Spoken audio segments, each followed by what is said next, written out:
You're about to listen to TADPOG, Tyler and Dave Play Old Games. It's a comedy video game podcast. We would like to stress that the hosts are not experts and are really just very crass commentators.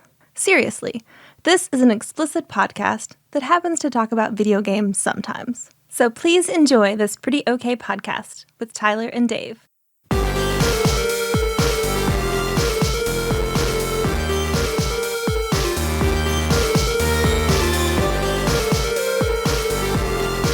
Hello, Internet, and welcome to another TADPOG podcast. Just gonna pour some wine here.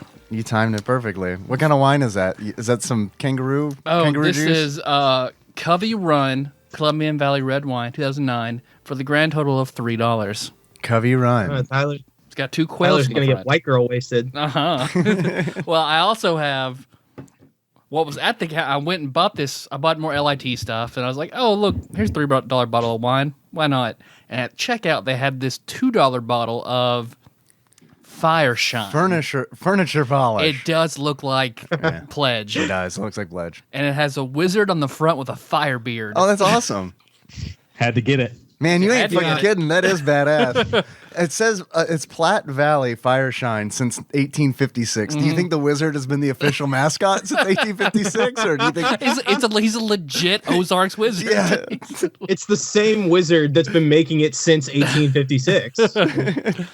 So, because it is corn, whiskey, and cinnamon liqueur.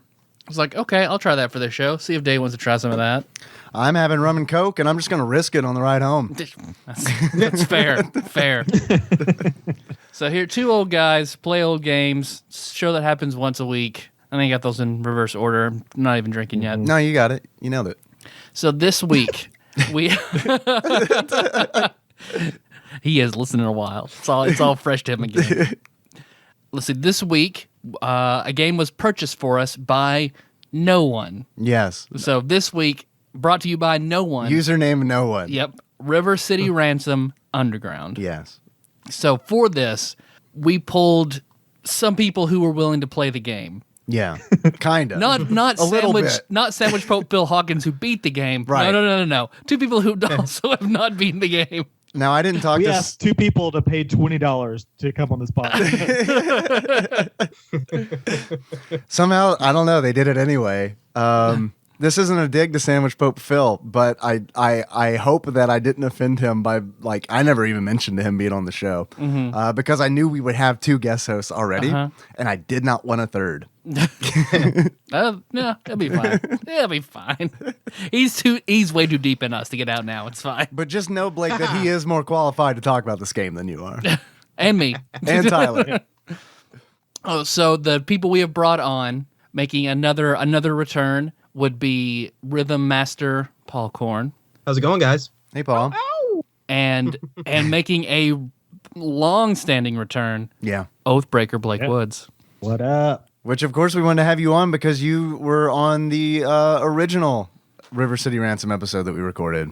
Yeah, which I totally forgot. Blake, I think that was the last time we saw each other in the flesh. Oh, yeah. So, yeah, Blake Woods, one of my few remaining seminary friends post-divorce. So, that's, because I stood up and was like, hey, I miss you.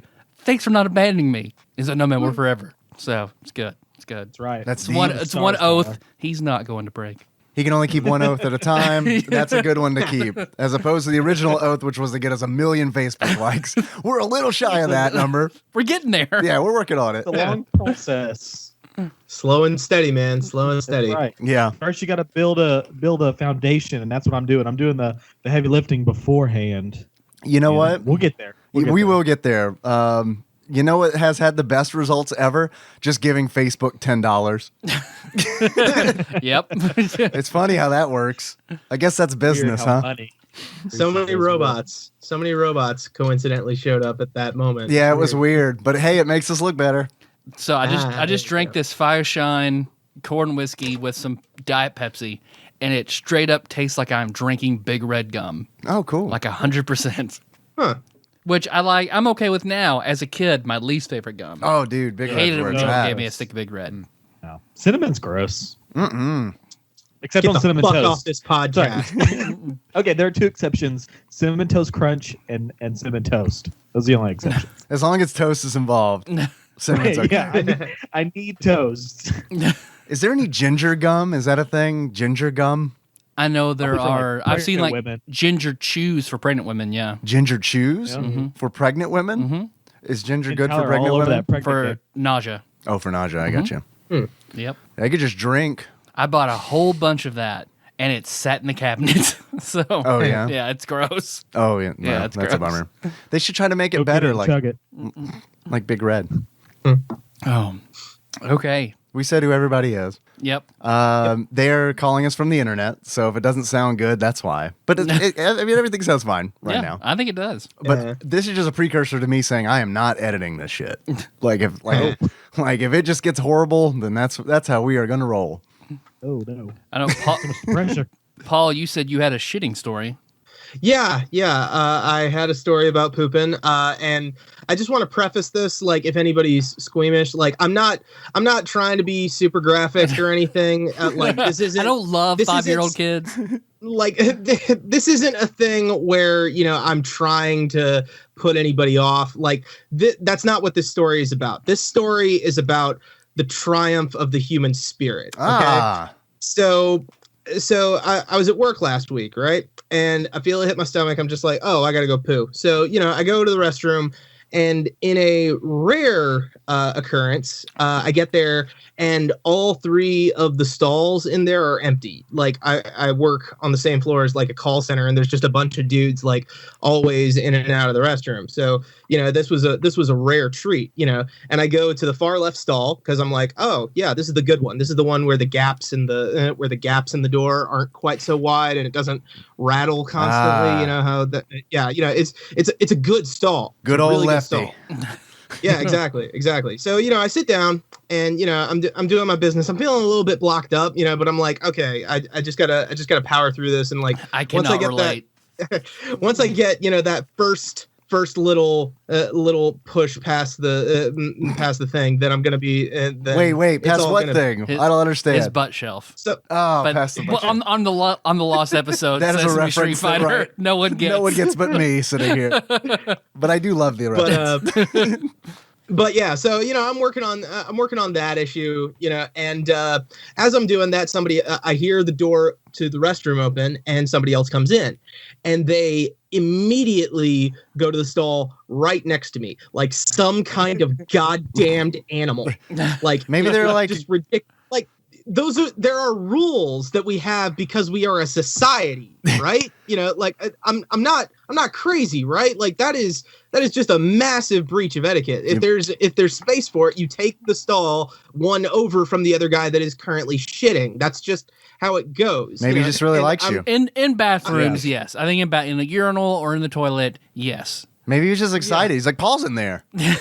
I know that scent. I need to draw up his strength. Push this out.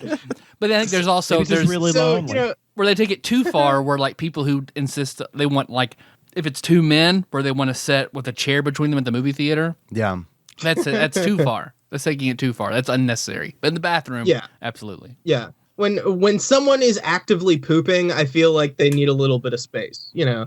But anyway, so, you know, like, I'm just sitting there thinking, what the fuck is wrong with people, you know? And like, you know, and like, I hear the little click of him like setting putting the thing through the door, and I don't know what it was, but like the rage that was building inside of me, like, just, it managed to unlock me right at that moment. And I had, no joke, like one of the top 10 biggest shitstorms of my life. Wow. You know, just like, I felt drained afterwards. Oh, I lost, like, you're dizzy, stumbling out of the stall.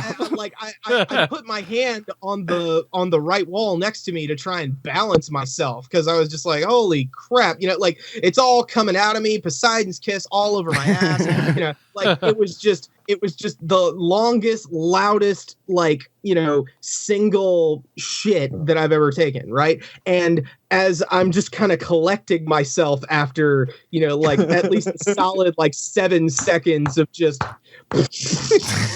like I hear the door next to me open and the guy moves to the third stall. And I felt like I had won something. Oh man! Like You established dominance. Right? Yeah, exactly. I was just like, this is my territory. Say my goddamn name. Paul cast prismatic wall. I hope afterwards he was like, "Man, congratulations, that was a good shit." You just hear, Yeah. No further communication, unfortunately. It may be, but I had already won enough.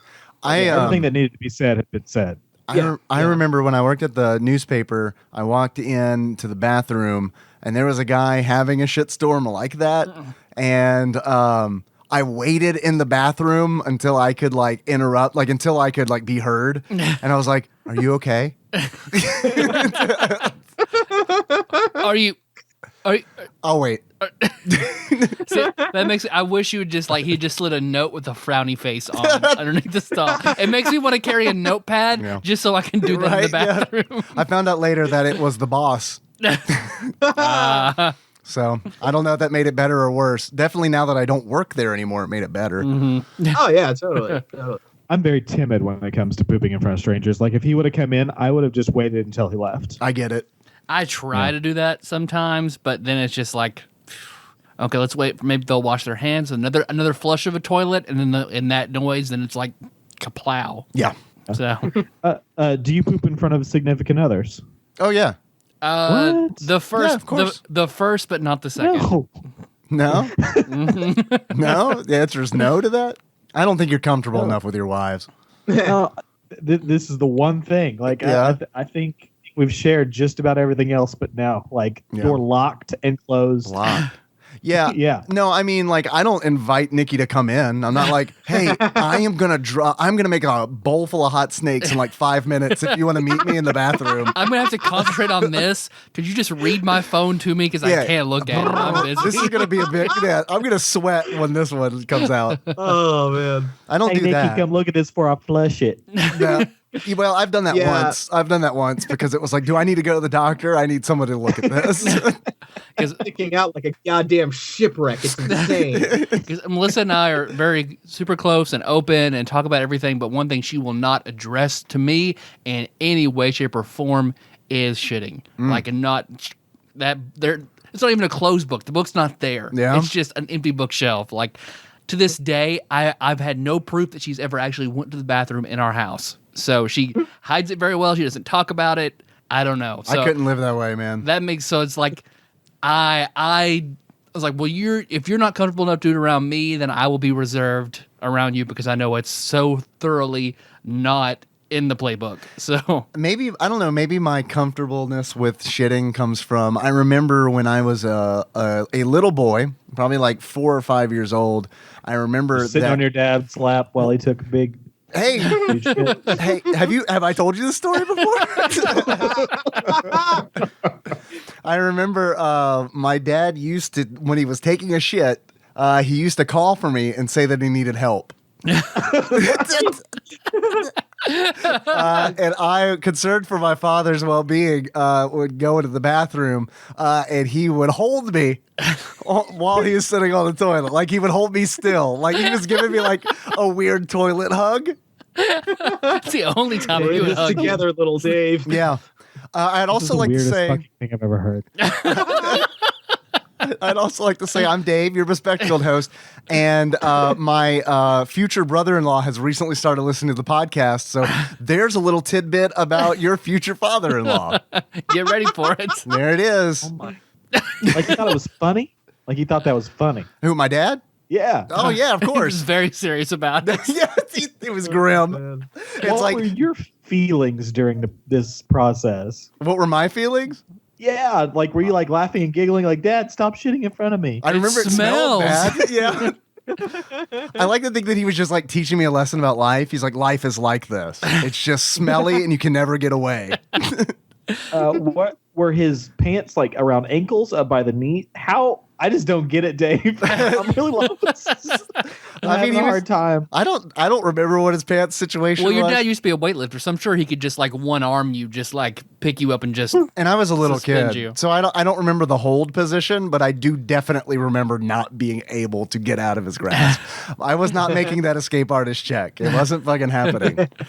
The only time, like, I think growing up, my family was pretty like, shut the door, lock the door, whatever.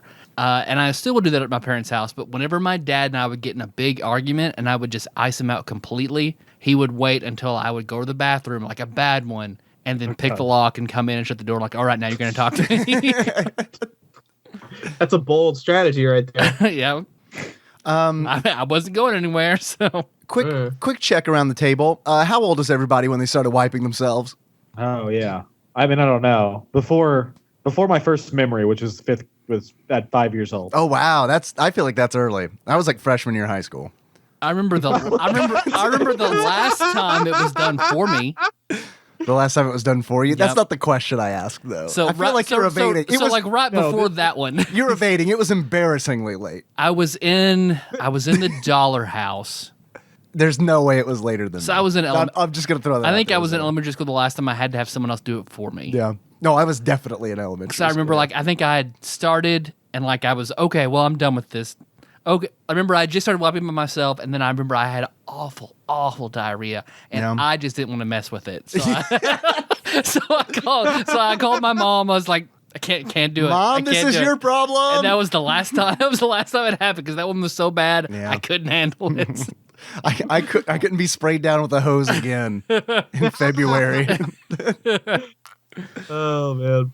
I'm just curious because Nikki and I are about to start the potty training stuff for Henry, and I was a late pottier, and I have a feeling that that's probably just from laziness, likely. Well, I hear boys are a lot harder. Yeah, Blake got I've heard that the too. unicorn on that one, apparently, from what I hear. Right.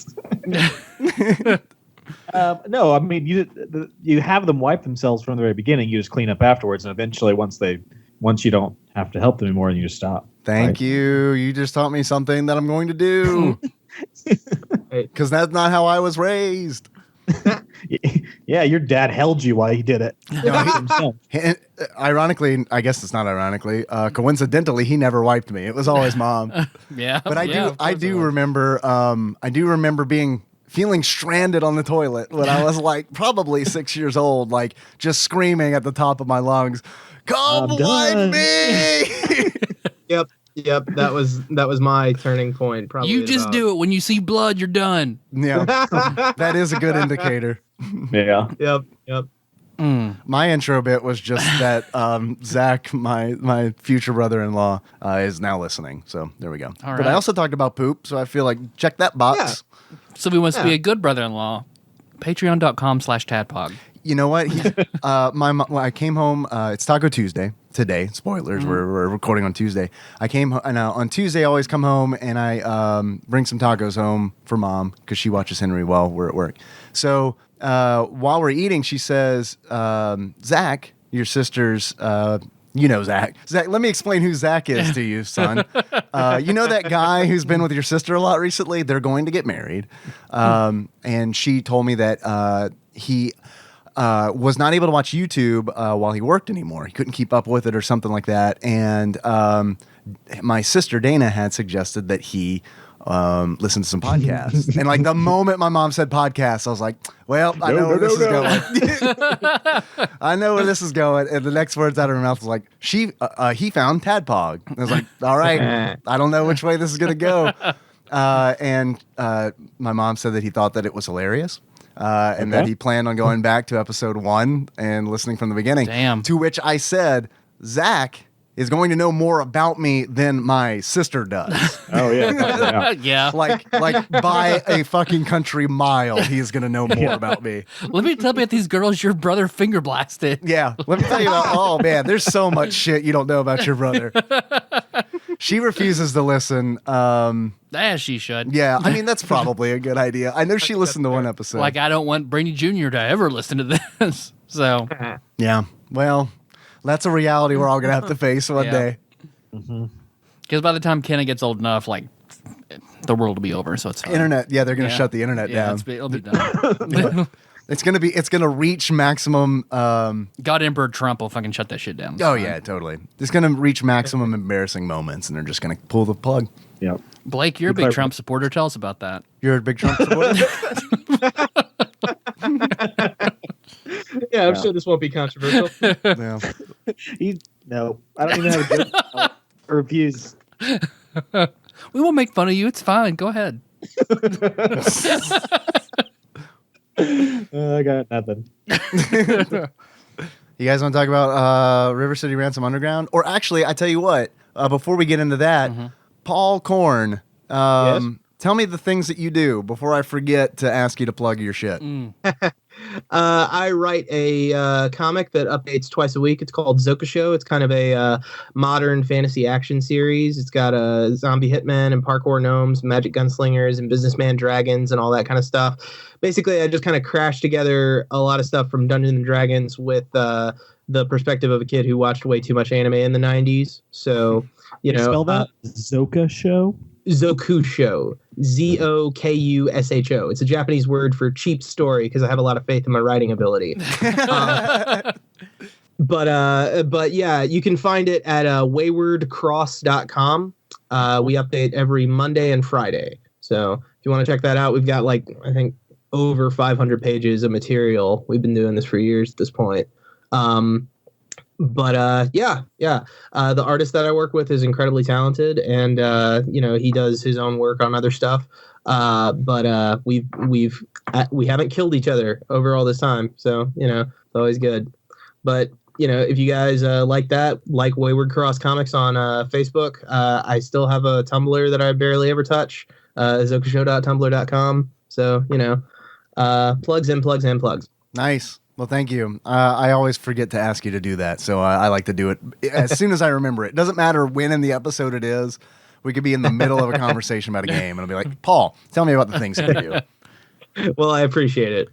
I also want to give a shout out to our very own Master Mold, Mike, for giving me a heads up that my local GameStop might have a Nintendo Switch, because his GameStop got a Switch, and my local GameStop did have a Nintendo Switch. So they got a shipment early, and I was able to secure one. You got one, and then when I got off work, I went and got Tadpog Sweetheart Josh Nance, the last one that store had. So this is the first console that my son has asked for. Oh, you got to get it then. I know, but here's the problem. It's a Nintendo. Fuck it. Bitch. Wait, what's the problem? It's you're not going to be able to find it, or you don't want it in the house? No, I never got on board with the kind of next generation. Bitch. I didn't. And so I don't know. I mean, it's good. Yes. Is this the one? Yes. God, first Trump, now this? He can play it on. Yeah. God, Blake. I'm much more offended by this. Come on, comrade. I mean, he can play it on the TV with you. He can pull it out and go play it in bed, whatever he wants to do. This is a good one. Yeah. This is a good one. We still talking about video games? I'm a little curious myself. I haven't crossed that bridge yet, thank God. Okay, I might do it then. I might do it. Everyone is just jerking off to how great Zelda apparently is. So. It's really good. It is really good, and I don't really like the series that much. Right. Which means it might be horrible for people who love Zelda. I don't know, but I like it. Yeah. I mean, Josh loves Zelda. Josh has always been all about Zelda, and he loves Zelda a little too much. A little bit too much. Yeah. He ended up, the Switch that I got for him while he was at work, so we couldn't leave. I went and got him the last Switch. He ended up just giving that one to me because he'd been playing on my Switch Breath of the Wild, and there was no way he wanted to start over and do all that all over again. No, I don't blame him. I bought it on the Wii U, and I wish I hadn't, because I'd love to play it on the Switch. Yeah. Wait, do you have a Switch?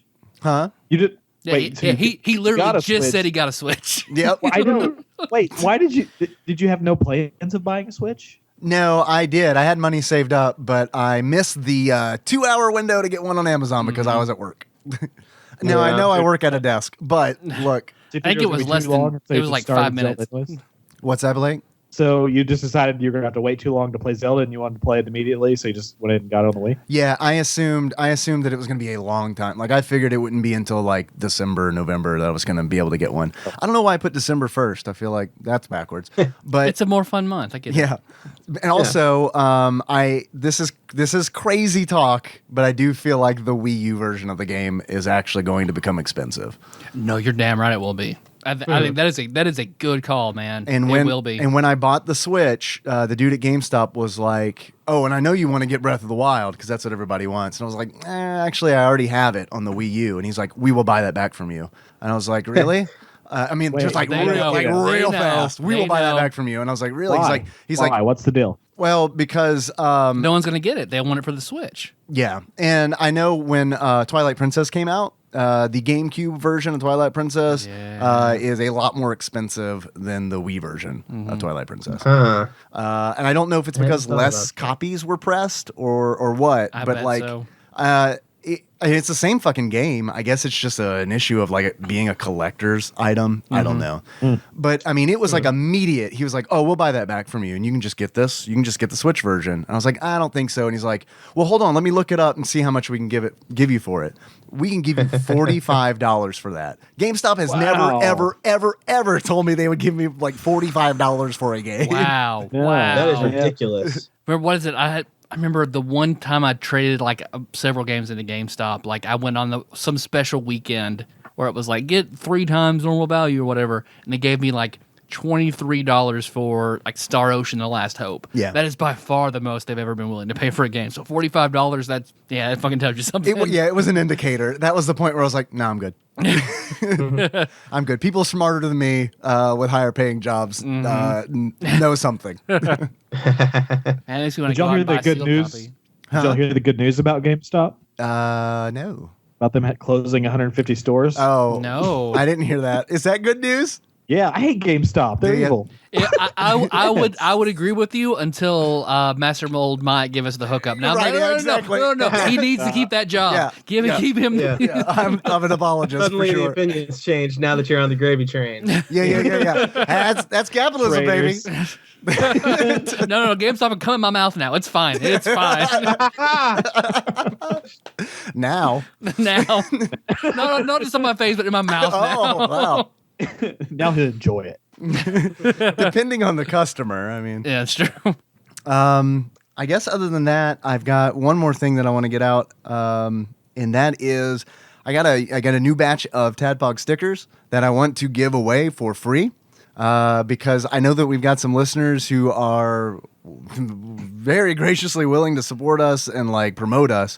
If you want some free TADPOG stickers, send us. This is gonna be crazy. This sounds like some like fucking 1980s Nickelodeon shit. Like, but if you'll send me Self-addressed stamped a self-addressed stamped envelope to Stickly, New Yeah, York City, right. New PO York Box City. Look. 963. look, New York man. City, If New York State. McGruff, Chicago, Illinois. That's Gruff McGruff. I know. I used to use anytime I'd sign up for a website where I did want to give it my real name, or I thought that like a 15-year-old shouldn't be signing up for that website, I would always make my name McGruff, and I would say it's from Chicago, Illinois 60652, because it was the only thing that I knew that wasn't like. I fucking love it, amazing. dude. So there's probably like a dozen websites that no longer function that still have Scruff McGruff on their email list. God, I wish you did it to like takeabiteoutacrime.com. If you want some Tadpog stickers, though, do send that self-addressed stamped envelope to Tadpog Studios, care of Nicole Nance, P.O. Box 3785, Paducah, Kentucky 42002. Just the same place you send hot sauce and stuff. Yeah, hot sauce and urethral plugs. Yep. And that's it. That's all I got for now. We do have a giveaway that we're going to do, but I'm going to save that for the end of the episode. Oh, okay. Yep. And Blake's going to get mad. no. because he's already okay. Cat's out of the bag. I'm gonna go ahead and do it now. Blake's gonna get mad because Blake just said that he paid $20 for the game. I do have a Steam key that. What the hell? Here's the deal. First of all, I know you can afford it, and secondly, because otherwise you would have voted for Hillary. Secondly, I backed this game on Kickstarter, so I already had a key. Oh my god! And then no one took this, gave us keys, and I said, "Hey, man, I see an opportunity to turn this into a promotion for the show." And he said, "All right, sounds great, do it." So I hate everything about this story. I'm sorry, Blake. That's okay. Hey, we started late because of you, so we're even. Okay, that works. Okay. So River City Ransom Underground. River City Ransom Underground. You ready? River City Ransom Underground. You guys Wait, ready? we're playing Underground? Underground. I play this shit above ground. Damn. Yeah, I know. You don't have a bunker? Filthy casual. Do you guys hear that? Tyler, do you hear that? Oh yeah. What is that sound? That's Blake's agony. Blake's agony. Blake's agony That's a fragrance. over Sweet agony. Blake's agony. What does that sound like?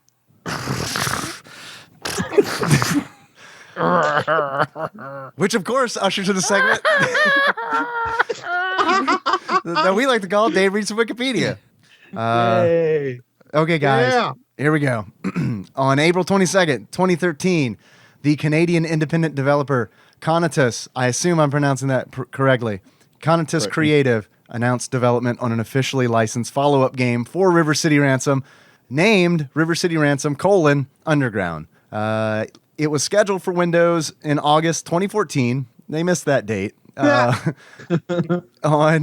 September 9th, 2013, they launched a campaign on the crowdfunding site Kickstarter, looking for $180,000 Canadian in funding the game.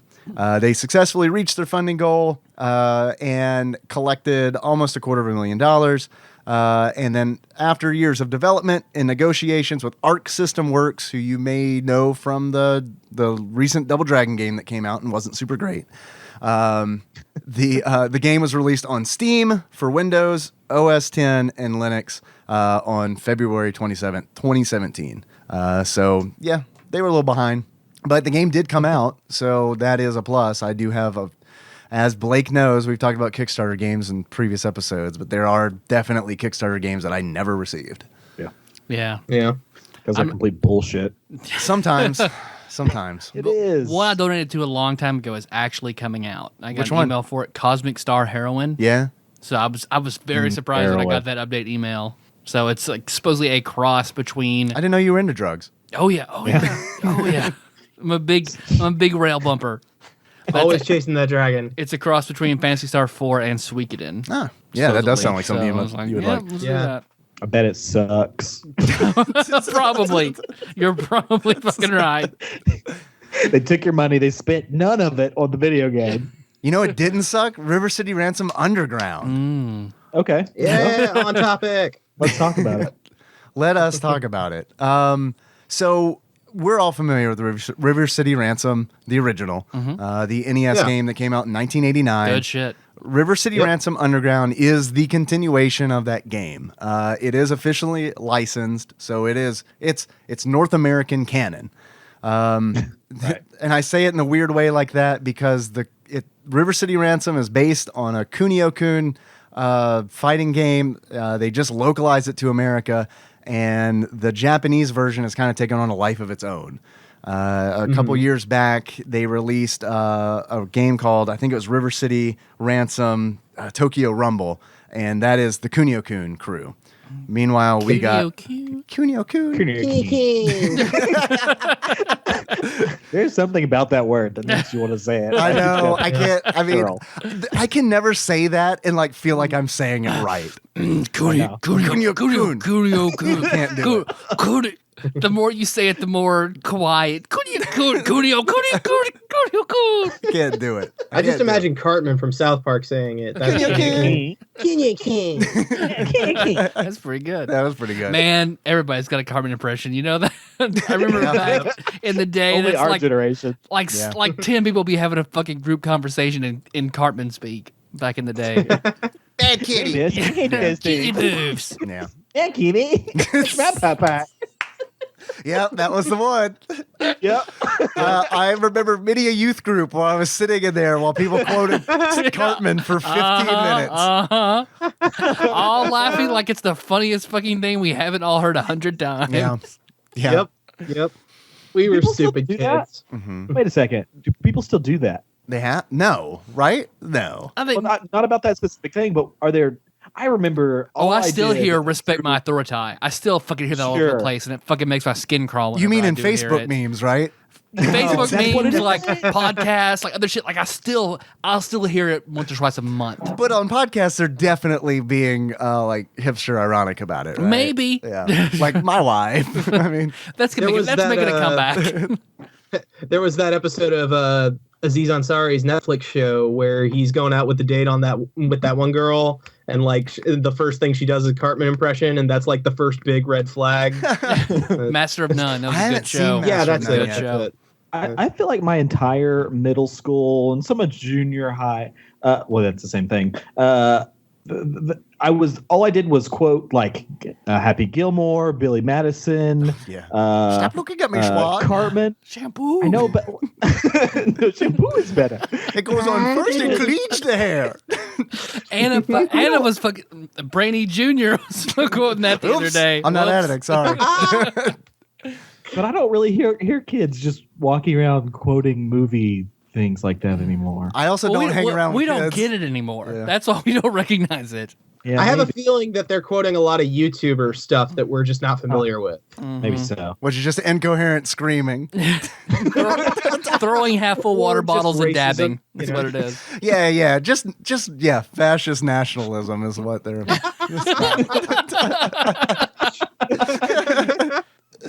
So River City Ransom Underground continues the story from River City Ransom, where if you remember the spoilers, if you haven't finished River City Ransom yet, Alex and Ryan defeat Slick on top of the school rooftop and kind of rescue Cindy, I guess. Yeah, then all the gang become honor students. They all become honor students and everything is cool. So River City Ransom Underground takes place in 19XX, which really doesn't tell us how much farther in the future it is, but it's Yeah. in the future. And Slick it breaks out of prison, and you kind of get a recap of the ending of River City Ransom in the tutorial of River City Ransom Underground, which I think sets the tone, and I think really plays on. Fucking pissed me off. I think Fucking we'll get to pissed me that. off. I'll let you talk about that for sure. But I do think that the tutorial being essentially the end of the first game sets the tone of the game, where it's like, we loved the first game. We're serious about making a game that is essentially Just a like love that. letter to River City Ransom. Yeah, I mean, seriously, I know. Like, I honestly, I think a lot of the disagreements that we have about the game are going to boil down to how much they did not change from the original game. Yeah, That's just a Yeah. guess. I mean, I feel like that's the thing that when I read online, most people are upset that it is not. It doesn't feel like a modern game. It does feel married to to a game in 1989. Yeah. Yeah, the NES era. Yes. There are improvements graphically. I think this game looks beautiful. Like Oh, I yeah. really think the animations are really, really breathtaking. The music is great. I mean, the game looks and sounds wonderful. And it really just, this is going to sound like a bad thing, but I do not mean it in a bad way. It feels to me like a DOS game that came out in the early 1990s, where they're like, we're going to put a lot of effort into making a DOS game that looks better than a Super Nintendo game. That's kind of what it looked like to me. There were not many DOS games like that, but when you stumble across one, it's like, oh damn! If they try, they really can make a nice looking game. So. No, but I agree with you. I think the graphics, I love it. Love the graphics. Love the music. I think I didn't have that. I mean, I can see where they would say that it's like an NES game again, but like I felt like there were enough improvements. I felt like it was the difference between Dragon Age 1 and Dragon Age 2. Like I felt like it was smooth enough that I could sit down and I didn't feel like it was clunky when I played it. No, I think the controls are pretty good. The first one was clunky. For the most part. Yeah, the first one was clunky. But I mean, they're pretty tight. Yeah, when you're working with two buttons, there's a lot. There's there's only so much that you can do.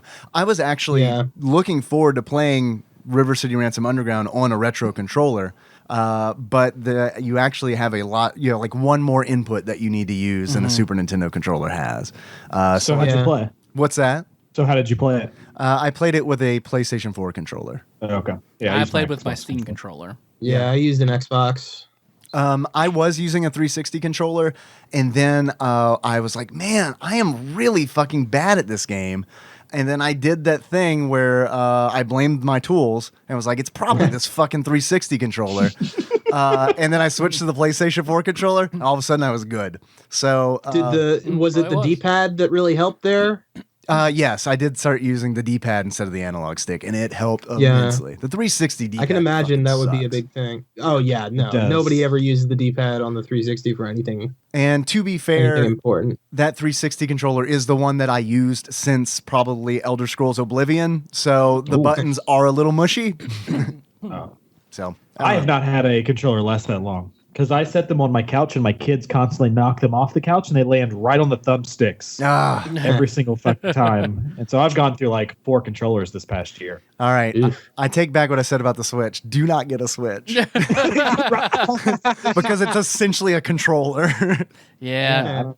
And it's not Gorilla Glass. That shit's plastic. So, yeah. Didn't your brother's kickstand like break off day one? He set it down to play and it just fell back. The kickstand broke. But the Steam controller, like, man, I can't play with those, the haptic feedback pads. I've never used one. I see yours sitting right here. I'd like to try it sometime, but I think it would be hard to use those those I can't. Circles. I can't do those. So I've not found a game yet where I'm like, oh, this feels comfortable. But otherwise, it functions really well. Like I still use it doesn't have a D-pad, so I use the joystick and the buttons. But also, it has 2 buttons on the back and then 4 shoulder buttons that all also correspond. Like so, I could just squeeze the right controller on the back. Oh, the grip, and I would block. Oh. So, do you like that or no? I like that. I feel like it was good in a pinch that I just had to like just squeeze my hand and I would block. Okay. You were talking about the tutorial. Yes. So tell me about the tutorial. Because I sat down, I played it, I was like, all right, yeah, okay, this is good. Because Blake and I had a fucking great time with the original. Right, I remember you saying that. Yeah, that was a blast. And then when I sat down, I was like, okay, this is good. I played through until I got to Otis. And then with Otis, it says, like, Otis can only be damaged by special moves. Press the start button to see your moves list. Right. It's like, oh, okay. So I press start. I'm doing every fucking combination that moves list. Every single one, and nothing seemed to work. Nothing. So, Blake, you had this problem, too. Yes. And, like, I immediately started to dislike the game. Oh, yeah. I rage quit. And then went back and rage quit again, looked online, could find nothing. Evidently, I'm the only person with this fucking problem, so then I asked Dave, and he clears it up for me. Yeah, there is a special button that you have to push, and then you do a special attack, and then it's... you know what, Tyler, after you told me that, I was like, I'll be honest with you. You sent me that message, and I was like, how the fuck did he not know that? And then so today, I was like, what does the tutorial say? And like I went back, and you are 100% right. That is what it says. It says he can only be damaged with special moves. Press start for a list of moves. And it's like I made that leap from the tutorial where it's like, and it honestly it's probably because I knew there was a button for special moves. Yeah. But like they don't indicate that in the tutorial. Nope. So that is that ain't great. Yeah, that ain't great. It's a shitty move. I don't know how, but I was able to intuit that because I think I told you, Dave, ahead of time. No, I'm pretty smart. I probably figured out myself. But yeah, like it was never a problem for me, but I can totally see how it would completely pass somebody by. You know, it's worded in a funny way. Yeah. I beat the shit out of him for like 20, 30 minutes, and so I would just die over and over and start over, and it was just became such a grind because I could not figure out what the fuck I'm doing. Like I tried every single thing on that list over and over and over again. Yeah, and then you told me, and I was like, "Oh, press this 3 times. Oh, he's dead." Yeah, it doesn't take much. I felt like it's kind of indicative of the game overall, though. Like with games like this, and I felt this way with the original River City Ransom. I just never knew quite what I was doing. I never knew quite where I was going. I never knew quite what to buy. I never knew what special moves I was getting. Like I didn't know anything, and I cannot play a game like that. Like it is very hard for me to not have a clear path. Sure. That where I know where I'm going. This game it's too much. Just like figuring out like the joy of the game is figuring it all out. No, I don't enjoy that. Right. I don't enjoy that anymore. Yeah, and that's kind of what I mean. Like I feel like that's really where they hit it home with making it like a classic retro game. Because you're right, there isn't a whole lot of indication other than like when you get a quest, there is a world map that you can open that shows the city. That's terrible. And it gives you an idea of where you need to go, but not specifically. Like what part it'll tell you like what district of the city you need to go to, but not precisely where. I didn't have a problem with it, but here's why. It's because I really liked the gameplay. If I did not like the gameplay, that would annoy the shit out of me because I honestly, I spent I think I put like 32 hours into this game, and I'm not done. I'm not done. This is a game that I am going to pick up and put down casually, probably over the next 2 years. The game has flaws, but this is a great game for me, and it taught me something about myself. I know it sounds fucking dumb as shit, but I've always really liked brawlers. I've always known that. But like playing this game and then like looking at the time that I had in it and being like, I want to put more time in it. It's like, I don't just like brawlers. Like I honestly think that this is my favorite genre of video game. Well, let me ask you a question. So when you say like you're going to pick up, what does casual look like? Like when you casually play a game, like what does that mean? Like is that like 5 or 10 minutes? Does that mean you just want to play a game and you don't want to have a lot of investment in it? Like what does a casual gameplay look like? More so the latter. Now? Like when it's just like I want to enjoy like 15 minutes of just something that I want to play. Yeah, I feel like a casual game or a casual gamer is just like, okay, I've got some time, I'll do that, as opposed to setting aside a large chunk of time to do this thing. A casual is just like, oh, okay, I can do this. Right. I've got time to do this right and now. I don't use my computer. I don't use my PC for that at all. Like my PC is for games that I'm going to sit down and play. Otherwise, I'm playing something on my phone.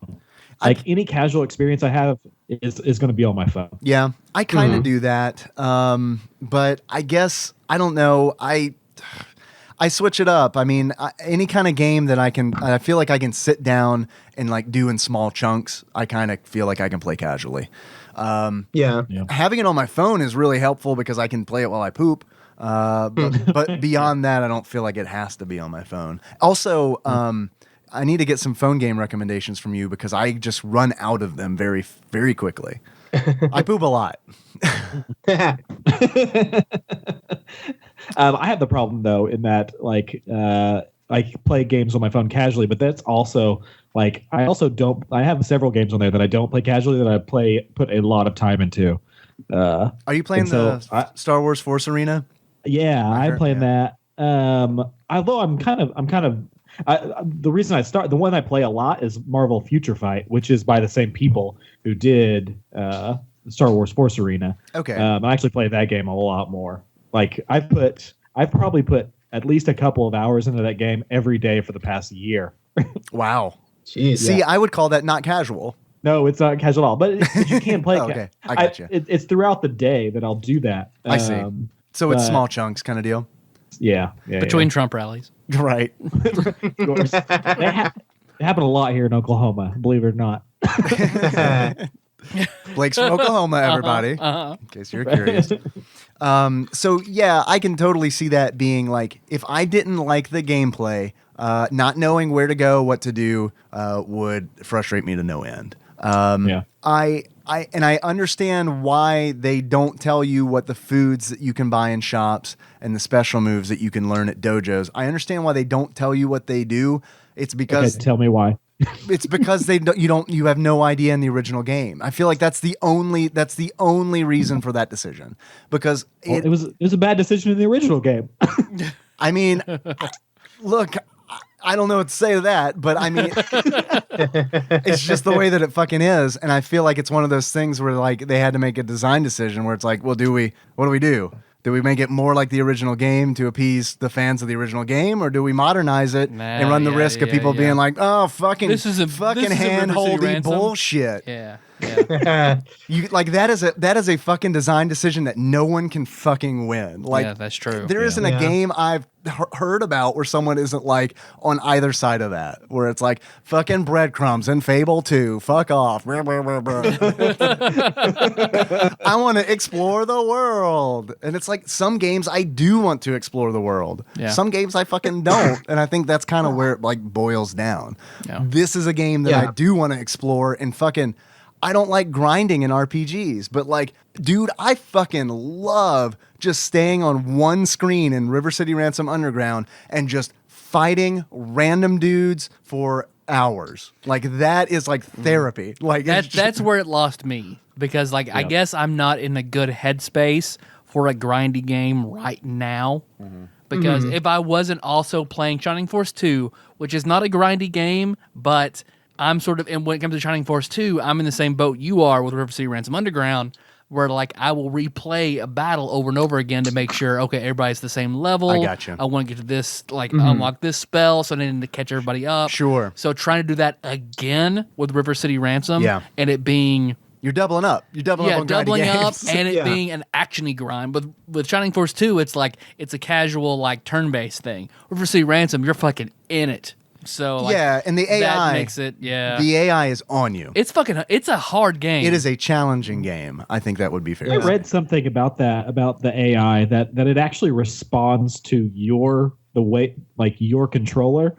So like, which makes it harder, right? Like it doesn't act independent of what you do. Like it is actually responding to the inputs that you put into your own controller. Oh yeah. So that's why sometimes like the bad guys will follow you diagonal, step for step, all the way across the screen. and then you try to hit them with a special move and they duck out of the way. And you're like, Well, and it's like, Paul, you pointed this out to me, a quirk in the AI, and this kind of like goes hand in hand with what you just said, Blake. Paul, I remember when you told me like, don't use a weapon unless you really need to. Because like the moment you pick a weapon up, the AI is like, oh, we're using weapons now? And then the AI start picking up weapons. None of the, like, unless it's a boss that carries a weapon, like, none of the AI guys will pick up a weapon until you bring one into it. It's like some kind of weird honor code bullshit or something. I like that. I like that a lot. It's like an arms race. Right. Yeah, exactly. Oh, you escalate. And I was just never particularly good at using the weapons effectively. Like I was always like, aside from maybe the occasional like throwing it at somebody, I was always better off just sticking to hand with my character. Because you can use all your combos hand to hand. Yeah, exactly. You can't use that shit with weapons. I wish that there was one charter who specialized in weapons. I thought that would be cool. Yeah, let's go through the characters. Yeah, real quick. I'm curious to see who everybody played. That's the biggest draw, in my opinion, of the game is the cast of characters. There's a large roster, and I feel like I've heard a rumor. I do not know if this is true, Paul. Maybe you do. I hear that when at the very beginning of the game, there's a yearbook from River City High. And it opens up when you select the save game that you want to use. And when you select the save game and your character, it circles that character's portrait in the yearbook. So it's on this spread. The rumor that I've heard is that every fucking portrait is an unlockable character in the game. I find that very hard to believe because it is a full fucking page. It's like it's a full spread in the yearbook. Yeah, I haven't seen anything indicating that specifically, but I mean, if it is, I'm fucking excited for it because, like I said, I do plan on still be playing this game 2-3 years down the road. In all seriousness, like I want to play through it with all of the characters at some point. Yeah, I do too. I want to play through it with one character. I want to max all the characters at level 40. I mean, I'm okay stopping where I am. Yeah. I think thanks I will for buying go back. the game, Blake. I actually do feel bad that you didn't enjoy it at all. No, it's fine. No, it's totally worth Blake, being on here with you guys. I think we should play it together, Blake, because I do want to play this a little bit more. I think that would change it completely for me. I only played it by myself, and I think that made a huge difference.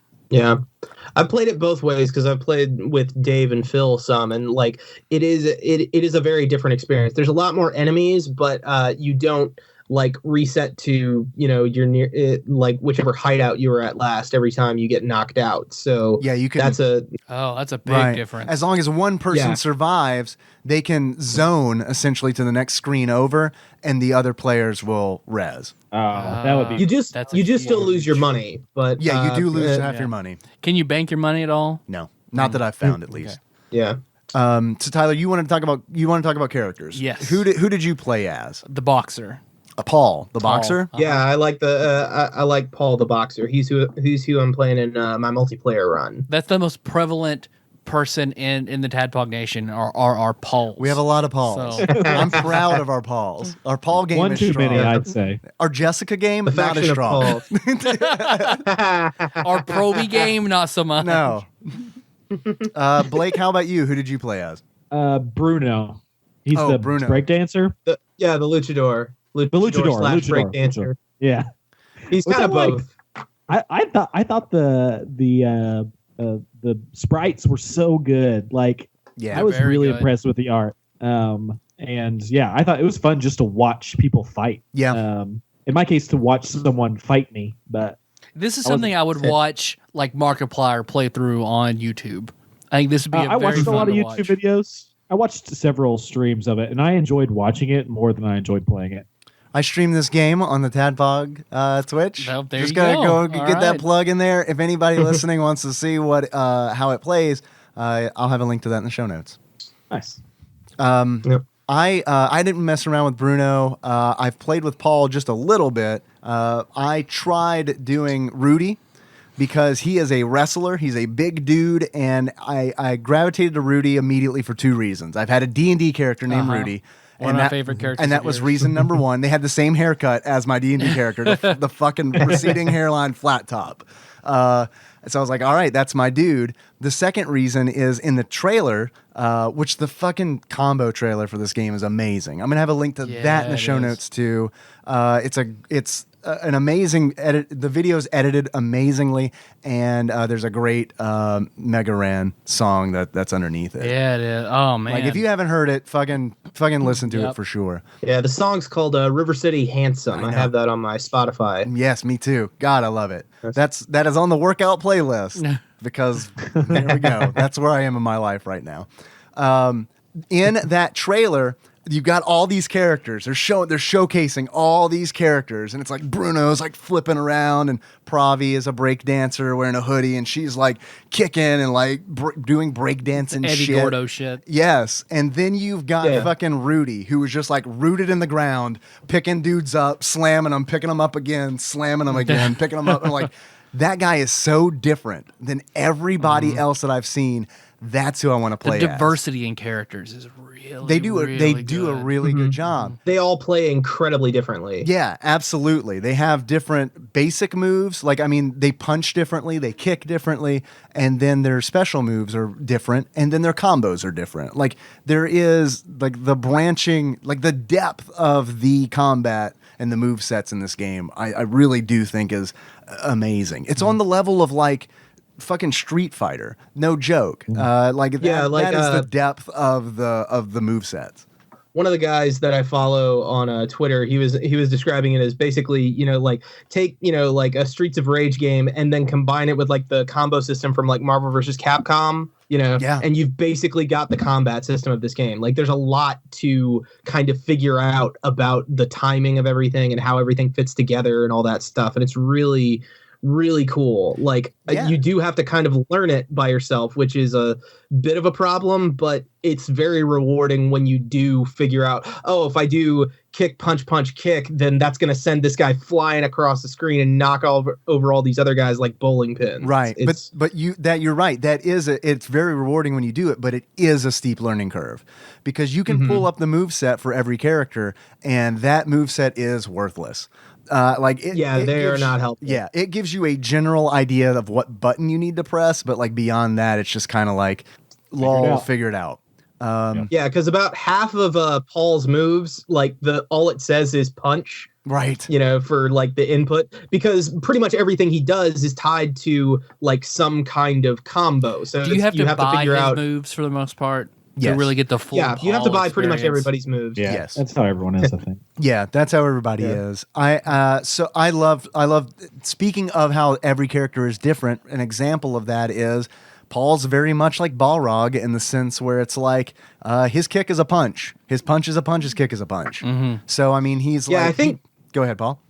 I think they did the Tekken thing where like kick is tied to his right arm and punch is tied to his left arm. I'm not positive of that, but I think that's how that goes. I think you're right, and I think that's amazing. Like this game, like they didn't cheap out on that. They were like, let's make a deep gameplay experience as opposed to something where it's like, it's essentially the same character with different skins. Yeah. Back to Rudy. I wanted to play Rudy because this guy looks so fucking different. And I got in the game. You're not able to select him immediately. You have to find him. He's kind of a hidden character. I got him, immediately switched to him, and I fucking hated him. I hated him. It's he was slow. He didn't have any range. Like, he is definitely a wrestler. Like, that's his class, wrestler. Oh, okay. And like, you have to be right up on dudes, and it was not my speed at all because like, I'm horrible with Zangief. I'm fucking horrible. Like, I don't ever want to be right up on a dude. I always want to kind of be like mid-screen, kind of like waiting for them to come to me, and when they do, punish them. I don't want to be the aggressor. So I fucking... I've seen videos of people just fucking tearing ass with Rudy though. Like it's insane. Tearing ass. No, say more about that. Yeah. Slowly. So I eventually switched to Alex. I think it's really cool that Alex and Ryan, the original characters, are playable characters in the game, but they're just old dudes now. Except now they're old dudes just beating the shit out of children. I know, it's great, isn't it? It's such a nice release where it's like, fuck you guys with all your fancy Tinder and shit. I played as Alex because he kind of reminds me of Tyler. I get my pussy the old-fashioned way. Commitment. With two fists.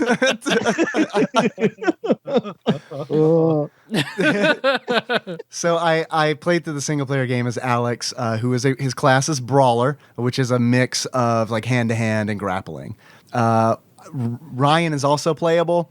Ryan, I don't know if anybody noticed this. Ryan looks exactly as I would like. Ryan is played by George Clooney, essentially. Like if they took George Clooney and like put him in a video game and then added like Rockadoodle's hair, like you have Rockadoodle. Paul, I know I played with you, Yes. so I know the answer to this question, but who did you play the most as? I've put in the most time as Bruno because I've been playing single player more than I played multiplayer. In the multiplayer campaign, I've been playing as Paul. But like my next run, I think I'm gonna give it a try with Mike, who's the kind of fat dude. Like just because I feel like his moveset is interesting. In that it's very cartoony, very animated, like, well, I mean, they're all animated, Sure. but like, I don't know, there's something a little bit sillier about the way that he fights compared to everybody else. I think you When can. you pick up in which the, interests. is he the one you pick up in the cafeteria? Yeah. Yeah. Yeah. The guy that's always eating. Yeah. I think you can upgrade him from kind of a fat guy to fat guy because he legit has a hot dog in his profile photo. I feel like that's an indicator. But yeah, like, and there's a couple of characters that I haven't unlocked in my playthrough yet. But one of them was shown in the trailer, so I'll talk about him. Wes, who is basically Wesley Snipes from Demolition Man, yes. as far as his design is, and he's got like this cool Muay Thai thing going on. But I don't think he unlocks until like just past the point that I'm at in the game. So yeah, you unlock him in the leader of your gang named Chris, who looks just like Blue Pants, aka Leva Bates. Like, I mean, Leva needs to look into it and be like, oh, these guys took my look. I think you unlock both of them around the same time. There is Wes is really fucking cool because like his move sets all revolve around special moves. Like his move list is like, I swear to you, at least like 8 special moves. So like, nice. Whenever you use a special move in the game, you have a meter that's dedicated to using special moves. When it's depleted, you can no longer use them. So that's his downfall, is that like when like he can burst damage, like he can just fucking go crazy and do these crazy special moves. But when that meter is drained and you're trying to get it back, he's weak in the punch and kick categories. Yeah. You just sit and block until it comes back. It takes a while for it to regenerate, but yeah, I mean, it does regenerate. I am interested in playing him because like I feel like there's a lot of potential there, but I feel like the trick is going to be trying to figure out how to get his how to manage. Meter. Yeah, which like that's actually.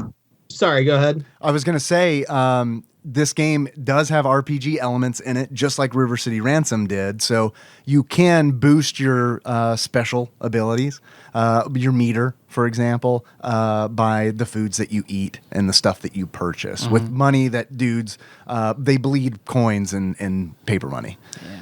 And I think this is the closest thing I'm gonna get to Scott Pilgrim again. Yeah. So what I love about this game is like it is clearly influenced by Scott Pilgrim versus the World.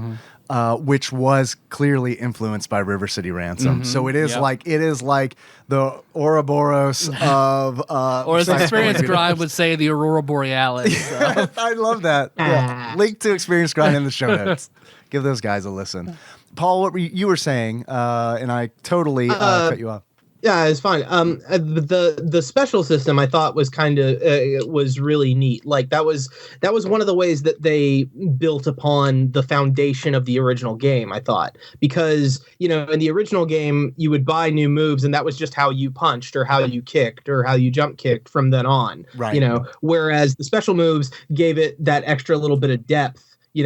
And gave extra bits of flair to the thing. Like in the tutorial mission, when you use stone hands, it looks like his hands are made of stone when he's doing the triple punch or whatever. Right. It's a nice little touch, and I think that's one of the ways that they improved on the original thing, as opposed to just iterating on it. I will say that just about any bad design decision in this game was made intentionally with the thought that they are trying to emulate stuff from the NES. And I think some of the best things were the things where they were like, okay, this is something from the NES that worked. What can we do to tweak it just a little bit to serve that thing? Like the combat is a lot. The combat is definitely the highlight of this game. I mean, there's fun things about the story. There's interesting things about like the RPG stuff and all that. But like the combat is what really shines through about this game. Like all that presentation. It's your meat and taters. Yeah, exactly. Blake, I heard you giggle. I do that from time to time. I don't remember what it was about though. I think it was in the deliberate design decisions area. Oh yeah, I don't like to say this. I think that say it. Maybe I just wouldn't have enjoyed. I don't think I would have enjoyed River City Ransom as much if I'd been playing it by myself. Yeah, and I think that, and this goes along with pretty much any game. Any game I can play with friends is automatically a good game. Like even if the game is shitty, is terrible, I'm still going to enjoy it. So like I played River City Ransom very little when I was younger. My memories of River City Ransom is with Tyler before we played at this before we did the TADPOG episode. And so like I think I loved it because of that. And I played this by myself at 3:00 in the morning, like the day before on recording. my PC. I didn't say that. but I did, and I'm not saying to call you out. I'm saying it because I have fucking been bullshit. There. You weren't. Okay, a little bit, just a little bit. Welcome to the show, Blake. It costs $20, and I'm gonna bust your balls the whole time. As soon as I saw you on, I was like, oh, yep, yeah. I almost sent you a message. I was like, huh. I don't see much time logged there, buddy. But look. Yes, go after Blake, not me. Yes, go after Blake. You put more time in barely. That's the only reason you're not getting the horns. I have been there, and I know that fucking sucks. Like that really sucks when it's like, it is a Monday, and I'm like, oh shit, we have to record an episode. I guess I need to just like do nothing but play this game for the entire fucking night, and then go to work, be tired and miserable, and then record a podcast about it. So we're gonna fix that though. We're fixing that from now on. We're working on it. I still haven't played Shining Force 2. That's fine. But look, I'm gonna get there. I'm gonna go ahead and announce it now. Yeah. Because like Shining Force 2 is an in-depth game, and I want you to play it, and I want you to enjoy it because I think it's an important game. I think River City Ransom Underground is an important game, Tyler. Okay. I want to play more. I want to play more of it. Blake and I are gonna play this fucking game. I'm busting your balls. Yeah. Blake's had enough. It's your turn. No. I will absolutely play this with people. I will absolutely not play this by myself. Let's do it. I'm down. Let's stop recording. Let's do it right now. Thanks for listening, everybody. You can find the show. And what I did enjoy was when me and Dave and Blake all played Borderlands 2. Like that was, I think that was a really good time. You couldn't enjoy the story at all in multiplayer. No, like you've had to have already played through it once to enjoy multiplayer in Borderlands 2. I'm glad you mentioned story because I'm going to be honest with you on back to River City Ransom Underground. There were times in the game where it was just like, I'm not paying attention to the story. I'm just not going to pay attention to the story because it's like, it's not the strength of the game. It's not worth it. It's also difficult to follow at times because like you would have moments where, someone is giving you exposition and there's still like 12 guys on the screen that you have to fight. You're fighting. So you either have to fight or read, and there's not really a good way to do both, I think. That is true. And I do feel like that's something they could have fixed, honestly. I'm sorry, Blake. Yeah. Are the guys who did this just your typical 30-year-old white guys?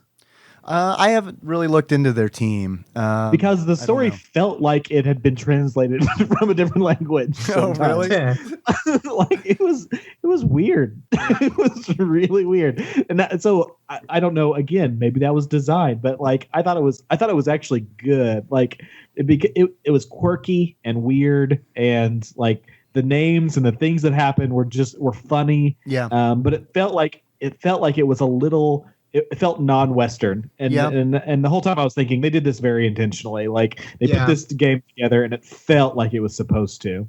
The story. It's kind of like they took a script that was written in Japanese and then translated it into like they had like one guy on the team that was Japanese, and then they translated that guy's script using like Google Translate and just kind of massaged it out.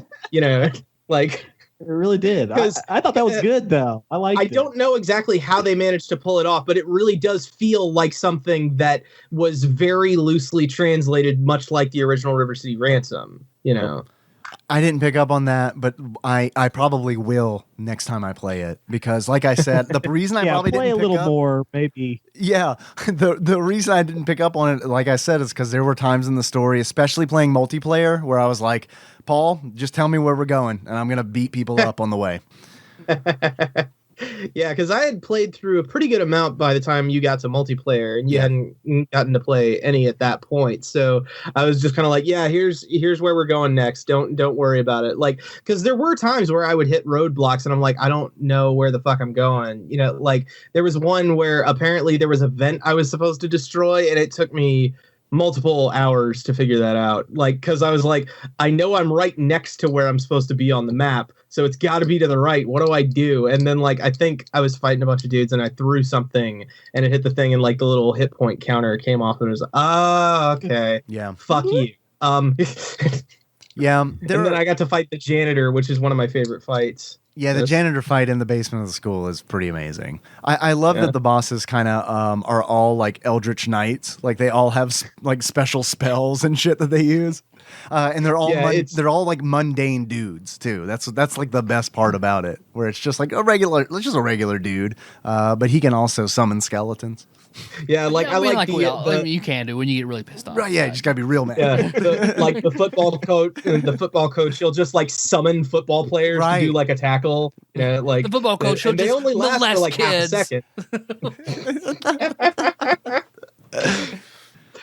But yeah, like the bosses have a lot of personality in there, and that's something that I wanted to look into before this, but I never got around to it. They have like arena mode, and you can play as any character that you've defeated in the main game. So I go ahead. Paul, like to crack at that. Like to challenge you for in a contest of digital supremacy at some point. I'm down for that. I'm not excited about it because I'm curious to see how this translates into a fighting game, because that's essentially what that sounds like. I don't think it's going to be as good as the main game mode. So like the versus mode of Double Dragon. One thing I don't know if this is how this works, but it might be a thing where it could be like a 4-player free-for-all thing, and I think that might actually be an interesting angle. You know, where everybody's just in a giant orgy of punches and kicks, and you know, if somebody's dick gets sucked in the middle of it, you know, don't worry about it. Don't worry about it. Right. But like Smash Brothers style. Yeah, like, exactly. Just chaos. Exactly. Yeah. That might be fun, especially if like weapons and shit are thrown in, like scattered around, where you can really make chaos reign. Yeah. But I'm trying to think of anything else that is really super important to say about the game. I could go into the story, but I'm not gonna. It does take a really like weird turn near the end of the game, which I thought was funny, but I could also see it maybe frustrating people who for some reason at that point in the game are still taking it super seriously. I mean, I don't know. Who knows? They might be. But I was pretty sure that we didn't need to take this seriously the moment that we got sent to the principal's office, and it's a Bobo, and he just tries to beat the shit out of you. He has a Wampa skin rug. As soon as a Bobo broke through the wall, I was like, okay. That's what kind of game this is. I don't want to spoil anything, but I'm gonna. Here it comes. So I don't know if you've noticed in the dojos, like in the background of the dojos, there are like other video game characters. Like there's a Castle Crasher or two. There's some of the dudes from Hotline Miami. Obviously, we've mentioned that a Bobo is in the game. Tyler, do you remember a little game we played for this show called Dad and Me? Me is a boss in this game. Damn. Me is a boss in this game. Wow. And I remember I was like, man, there are like really like trying really, really hard to like just deep cut. Yeah, they're trying really hard. And I was like, are they trying too hard? Something happens at the end of the game where it's like, oh, there's a reason for all of this. Okay. And I thought that was a really nice touch because Paul, when we were playing, I think I even mentioned where it's like, all right, they're using a Bobo an awful lot. It's like they're really proud that they like managed to wrangle the rights to use a Bobo in the game. Like to the point where it's like, all right, enough of Bobo. Back to River City Ransom. But this one's green. Right. This one's Latino, apparently. I don't want to be reminded about how not great the latest Double Dragon was. It wasn't horrible, but it wasn't great. River City Ransom Underground, much, much better. So meh. I forgot we did an episode about it until you just mentioned it. Yeah.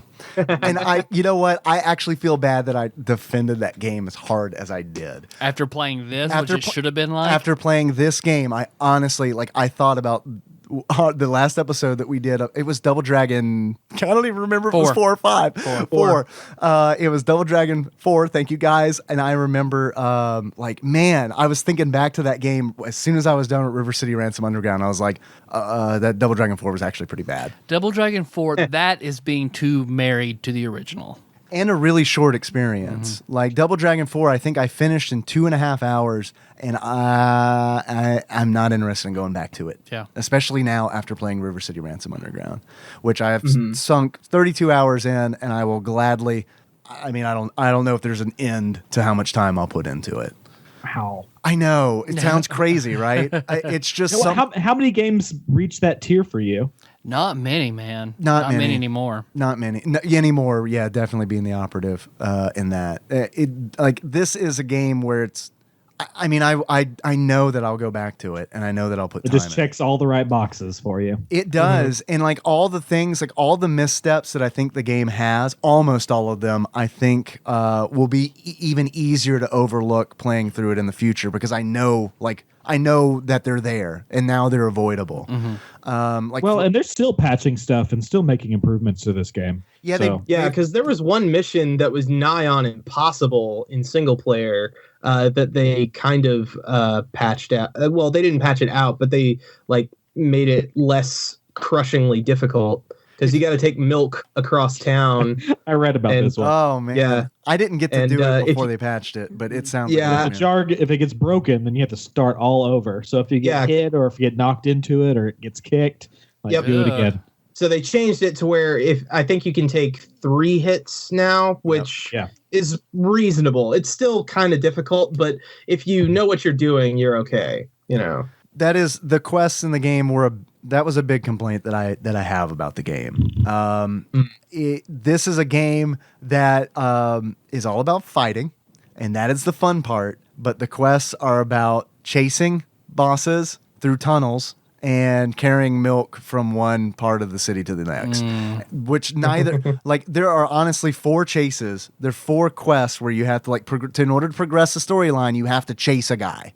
And then there's the milk quest where it's just I wish that they would have integrated more of the fun stuff into this progressing the story as opposed to the stuff that I didn't think was that fun. That's all you do for the rest of the game, right? All you do is fight and punch stuff. Oh god, it's the best. In the quest, it is. But if it was just more of that, I can understand. I think that's a smart choice. Break it up a little bit, and don't just have it be fetch quests. Don't have it be go beat this guy up and come back. Right. Sure. Right.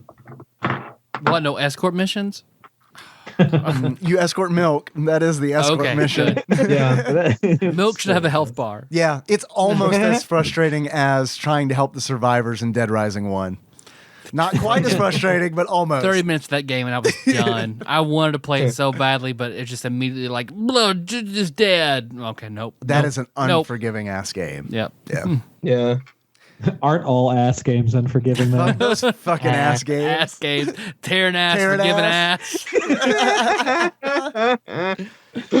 Oh man. I feel like there's some big things that I've missed that I'm going to beat myself up about on the ride home. Yep. But as of right now, I can't think of anything. Okay. Well, since we're kind of done with River City Ransom Underground, because what I was going into earlier, I'm going to go ahead and finish that thought now. Because, Dave, it is cutting back, to once a week, taking more time with games and filling in the gaps. We need more time with the game. We'll figure out something that we can do so we're not rushed and then don't get to fully experience the game or enjoy the game, and it drags us down, so we're breaking things up more. And I think we're in a healthier place with the podcast than we used to be. Absolutely. And further on that, because you're on that Breath of the Wild kick, you're done with Final Fantasy 15, so I feel like it's important to still play games that you want to play. To still play games for pleasure. Sure. Which has not been a thing that we've been able to do for 4 years It's been now. tough. It's been tough squeezing it in. So, but in lieu of that, because Shining Force 2 is an important game for me, and I want to get back to the Genesis list and finish that. I feel like Shining Force 2 is the last, that's the last big game before we kind of ride off on the that list. Yes. Yeah. And we know what we're going to do next. We have the next list in mind. So, but I want to, take time for you to, play the games you want to play, to still spend time on the games for the current episodes. Center myself, meditate. Yes. So I approached you because I had an idea for sort of an interlude. Sure. So I think it's a great idea. I want to go ahead and plug this now. Do it. Because I had sort of an epiphany moment to do another short run for a tabletop game that we'll record. So I hoped you were going to say that. Yeah. Those were my favorite episodes in the past. I'm glad you I don't said know. that. I am really glad to say that you say that too, because there are people who I think are you plugging it, or is this more a warning where it's like you might want to duck out for a little bit? Both. Yeah. Because some people were like, it's not my bag. No, thank you. Other people like fucking You're loved idiots. it. So, because I had an epiphany moment in the shower one day where just like, one of those things just like lightning strikes me. I could jerk off a conditioner. No, nope. Green eggs and ham. I have an idea for a Call of Cthulhu game. Excellent. I don't want to tell anyone that much about it, players included. Okay. But it will be a Chaosium, the edition that Dave and I both have, Call of Cthulhu game, maybe four or five sessions that I would like that to be sort of our interlude while we play Shining Force 2 and gear up for some other stuff that's coming up. So that's something I want to start soon. So the idea, all I'm going to say is that Call of Cthulhu, and the title of the game will be August 5th, 1977. Okay. So the game is going to take place August 5th, 1977. Okay. It's the first episode of 24. Yep. So I've already spoken to Dave, Josh, and Nicole about coming on, and the fourth person I want to play this game is Melissa, and she is very trepidatious about it because she's never done tabletop. Yeah. And also doing things non-Patreon. She's kind of like, so because Patreon makes her feel safe. It's like, okay, this is like 70 people. It's fine. Right. That's okay. Yeah. So I think she would enjoy it because the sort of the mystery horror element that is Call of Cthulhu, I think calls out to her. Yeah. So hey, TADPOG Nation, if you're in the group or anything like that, or if you're in support, no, you're gonna embarrass her. I know what you're doing. So if you think this is a good idea, just like on the Facebook post, be like, hey, play this game. So encourage her to play this game because I think she would enjoy it and it would be a new experience. Yeah. And I would love to play with her and that be my 4-person group. But so here's both my teaser and my warning that this is going to be coming up. Hopefully it's your thing. Like if you didn't like Little Fears, still check this out because at least Little Fears, it was children. This is adults. This is going to be a little grittier. Just lots of fucking. Yeah. God, we're gonna fuck. And this is whereas Little Fears was still very fantasy. You know, it was Cat in the Hat. Right. This is real world New York City, August 5th, 1977. New York City. New York City. I haven't been able to not do that since I was 11. So that's my excuse. I do it at least once a week. Yeah, I'm sorry. I'm glad that you are my pace brother, though, Blake. I'm really looking forward to it. I haven't played Call of Cthulhu in a long time. We used to play every year at Dragon Con, but the excellent GM named Randy, who would run it every year, stopped running his game. So man, like that's I'm friends with him on Facebook. I may message him and ask him for tips because that guy is fucking brilliant. Yeah, he's great with Call of Cthulhu. Yeah, he's great. I say Randy, and I immediately think of your father. That's who it is. It's Tyler's dad. So you guys see the Cthulhu monster. Yeah. It tells you its wife is fat. He offers you a pimento cheese sandwich. Do you take it? You're dead. Never eat a sandwich by a spaghetti monster.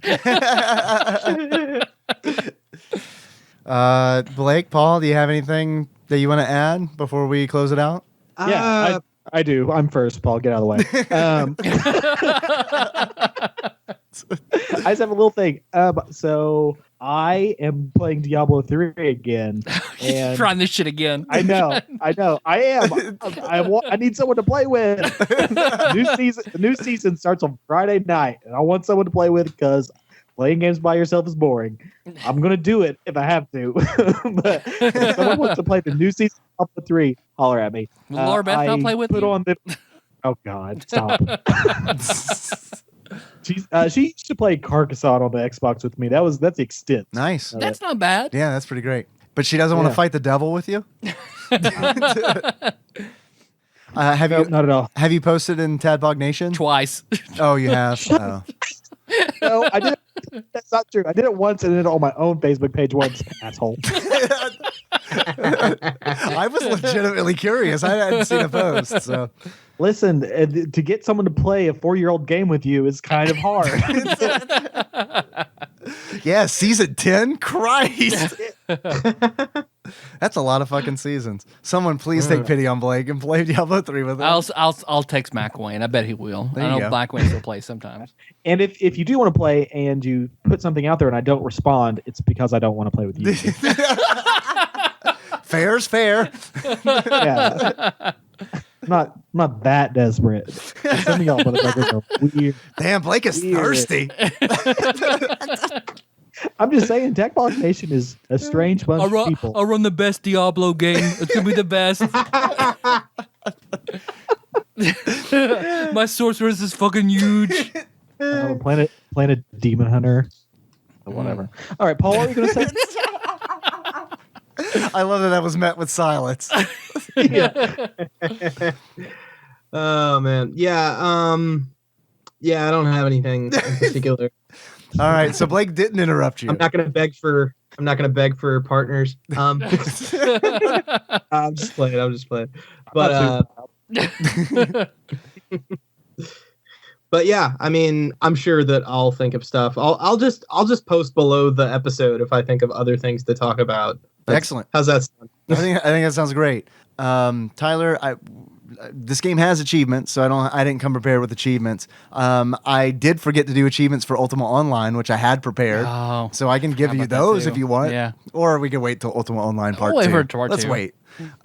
Do you want to do beers and glasses or? I did not prepare any. All right. So I'm then, gonna be do it honest. anyways. Do it I anyways. forgot Do it we anyways. did that. Blake says do it anyways. Are you up for it? Okay. All right. Yeah. It never stopped you in the past. That's I mean, true. let's be That's honest. fucking true. Okay. Tyler, Yes, Dave. I've had a lot of fun today talking to you and our friends Blake and Feels Paul. like it's been forever. Why about does it feel River City Ransom Underground. Before we close things out, I have just a couple questions for you. The first of which being, if you were to give this game a beard that sums up how you feel about it, this is how we rate games on this show with beards and glasses. If you were going to give it a beard, I'm stalling as best I can. What kind of beard would you give it and why? Oh shit! I came with glasses first. Tyler, Uh-huh. what kind of glasses would you give this game and why? I would give this the black frame glasses of Flat Top Rudy from Snatch. It's Bricktop. Bricktop. Yes, but that is who my D&D character Rudy was based off of. Man, I love that movie. I haven't seen it in a while, so I do not know if it haven't holds either. up, but I did love it when I was in college. I have seen it, but it's been a long fucking time. Tyler, Yes, Dave. if you were to give this game a beard that sums up how you feel about it, what kind of beard would you give it? I would give this the 5 o'clock shadow of one Vince Vaughn from Swingers. Whoa, money baby. Vegas baby. So My wife. Because him and every John, quote what's his name, both look like characters from River City Ransom. And it's also a movie you haven't seen since college, but you remember you really liked it. I kind of liked it. I'm not going to lie. Jacob fucking loved Swingers was one of those movies where it's like maybe it had been built up too much for me, but when I watched it, Yeah, I was like, same I here. don't really get it. I was also kind of That- the same way with Boondock Saints. Big Lebowski. Oh, yeah, okay. Ugh. Man, we were friends for just a second, Blake. I was 110% about Boondock Saints because we had a friend was awesome. who was just like fucking walk around with his boner over Boondock Saints. And Yeah. it kind of, Boondock Boner, we called it's him. one of those friends that you're friends with, but you don't really like, but he made such a big deal about it. It Boondick. made me not like the show. Boondick. Boondick. Boondick Saint, we used to call him. That was good, Blake. I like that. Friends again. Yeah, we're friends again. I'm not going to play Tyler, you need to Diablo. have a D&D character named Saint Boondick. That's my Call of Cthulhu character. Nice. I do plan on playing a porn star in your 70s. Totally Call of fine. Cthulhu. Totally fine. Sweet. Yeah. Nice. His skills are going to be awful, Great. except for shooting. Hey. Hey-o. All right, I think it's time to fucking close this shit All out. right. I do want to mention the Steam key that we're going to be giving away. Here's how if you want River City Ransom Underground. You have to play season 10 of Diablo. with me. you have to put in a minimum of 20 hours playing season You have to 10 get me to Diablo 70. Once we're at 70, you can go your own way. That's like 20 minutes, right? That takes no Everyone time. restarts. It's going to take a couple hours. Usually, yeah, you're gonna do like 3 Nephilim riffs, and you're gonna be like, I'm done. If you want a copy of River City Ransom Underground, I've got one to give away. Thank you to no one took this. Here's how you do it. On Wednesdays, every Wednesday morning, when we publish an episode, I make a Facebook announcement post. I'm gonna do that with River City Ransom Underground. What I'd like for you to do is this is gonna sound awful. I hate the words that are about to come out of my mouth. But let me tell you why I'm doing this. Let me tell you why I'm taking a shit and holding you down at the same time. Like your dad used to do. Exactly. The reason I'm doing this is because for a while I didn't care about the number of Facebook likes we have on our page. But here's what happened. I made the mistake of going to Second Breakfast Podcast Facebook page to be like, have they done an episode and I've missed it? Because it has been almost a year since they published. Those guys still have more Facebook likes than we do. And they haven't published it like almost a year. So that made me feel like we need to up this fucking Facebook game. So that's why I'm going to use these awful, horrible fucking words that I'm about to use. Are you ready? Mm-hmm. If you would like to get, I cannot believe you're about to do this. I'm about to do it. You know what's happening, right? You know it's coming. Yeah. Here's how you can have a chance to get a copy of this game. You can like, comment, or share. And share. You got to do all 3. And if the Holy Trinity. Of no one wants to do media. it. I get it, but this game's $20, so you better. If you do those 3 things on that announcement post, you will be. I'll pick someone at random, and I guess we'll announce it on next episode.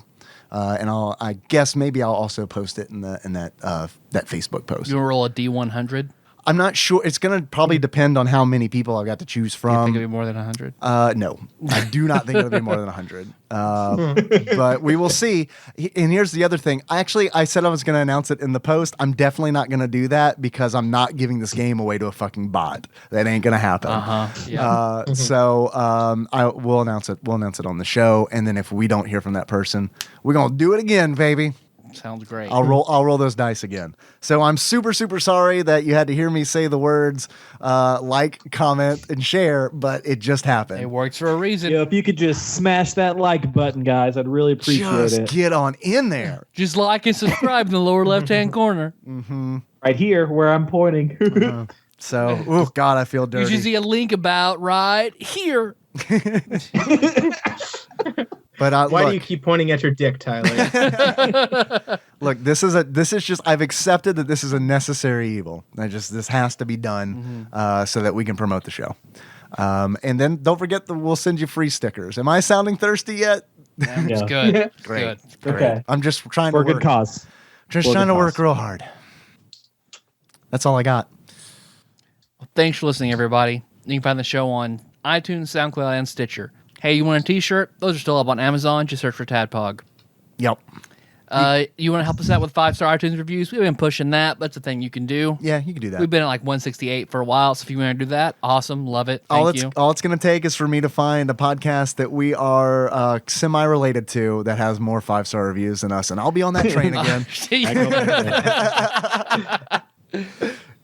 And let's see, what else do I do? Hey, do you want to send us something? We've got a stack of packages that we're going to go through, but Stackages. we always need more because we've gone through all our interesting stuff in our lives. So the packages help.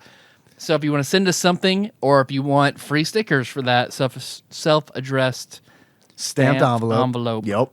Envelope? What else do people say? Envelope? I've never heard envelope. Envelope? People say envelope? That's what Melissa and the girls say, and they give me shit about it. What about when people they say supper and I say dinner? I also get shit about that. Yeah. Does anyone ever say envelope? Could you hand me that envelope? Can you envelop me that? Yes. I need something to envelop a letter. I had a good conversation about the word envelope the other day. Oh yeah? Is it about empowering women? It is actually. I know where you're going with this. If you're serious. Yeah. So a wiener does some pretty particular things to a vagina. What does a vagina do to a wiener? It envelops it. Was that really what you thought it was going to be? Yeah, I heard that. I heard that somewhere, and I don't know where it is. But it's like it might have been a tweet or something, or it might have even been a comedian or a bit. I cannot remember what it was, but I remember like someone saying like a woman like needs to have an option like to say that she's like really just fucked a dude, like just fucked him. Yeah, pegging. Well, I mean, or enveloping.